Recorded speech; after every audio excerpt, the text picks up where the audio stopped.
I begin with a poem written long time ago. When I was a young man, it was before the Second World War. Encounter. We were riding through frozen fields in a wagon at dawn. A red wing rose in the darkness, and suddenly a hare ran across the road. One of us pointed to it with his hand. That was long ago. Today, neither of them is alive, not the hare nor the man who made the gesture. Oh, my love, where are they? Where are they going? The flash of hand, streak of movement, rustle of pebbles. I ask, not out of sorrow, but in wonder.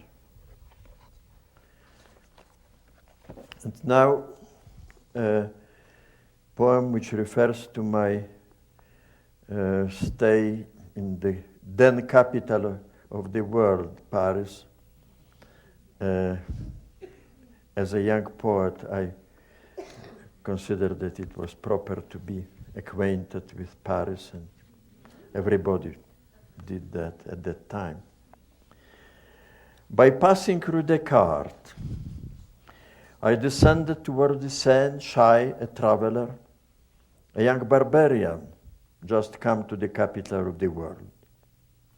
Where many, from Jassy and Kolochvar, Vilno and Bucharest, Saigon and Marrakesh, ashamed to remember the customs of our homes, about which nobody here should ever be told. The clapping of servants, barefooted girls hurry in, dividing food with incantations, choral prayers recited by master and household together. I had left the cloudy provinces behind. I entered the universal, dazzled and desiring. Soon enough, many from Jassy and Kolochvar or Saigon and Marrakesh would be killed because they wanted to abolish the customs of their homes. Soon enough, their peers were seizing power in order to kill in the name of the universal, beautiful ideas. Meanwhile, the city behaved in accordance with its nature, rustling with throaty laughter in the dark, baking long breads and pouring wine into clay pitchers, buying fish, lemons, and garlic at street markets, ignorant as it was,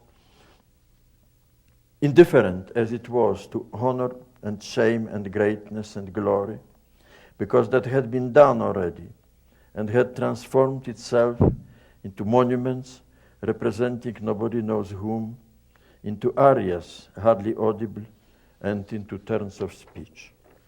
Again, I lean on the rough granite of the embankment, as if I had returned from travels through the underworlds, and suddenly saw in the light the reeling wheel of the seasons, where empires have fallen, and those once living are now dead. There is no capital of the world, neither here nor anywhere else, and the abolished customs are restored to their small fame. And now I know that the time of human generation is not like the time of the earth. As to my heavy sins, I remember one most vividly, how one day, walking on a forest path along a stream, I passed a rock down onto a water snake coiled in the grass. And what I have met with in life was the just punishment, which reaches sooner or later the breaker of a taboo. What about English poets? Do you have, other than Shakespeare, Mr. Milosz translated As You Like It once upon a time, but among the lyric poets in English, are there ones? Very deeply in Blake. Mm. In Blake, and because of Blake in Swedenborg, and no wonder that Blake, because in the 60s in Berkeley, That was Blake sung, recited, and a wonderful magic interpretation of the mental traveler sung with a guitar, performed by students. Huh. Yeah. And what is it in Ginsberg's verse in Allen Ginsberg's poetry that appeals to you? Well, just the opposite of my temperament. I defined myself as a square. And Ginsberg said, well, you are not as square as you pretend to be. That's very nice. Not only in Unattainable Earth, but also in other books, you've talked about two perspectives on mankind. One perspective, if I can quote you, according to the first perspective, on a minuscule ball of earth in a smudge of mold called a city, some microorganisms, it's us, move around, less durable than mayflies. And that is how a scientist or a historian might see us from a great distance. Then you add the second perspective. According to the second perspective, you say, that of a reversed telescope, every one of these beings grows up to the size of a cathedral and surpasses in its complexity any nature, living or inert. Can you say something about those two perspectives and how they operate in your work? Yeah, of course, from the second perspective is religious, can be founded on religion, but otherwise this is a mystery of individuality.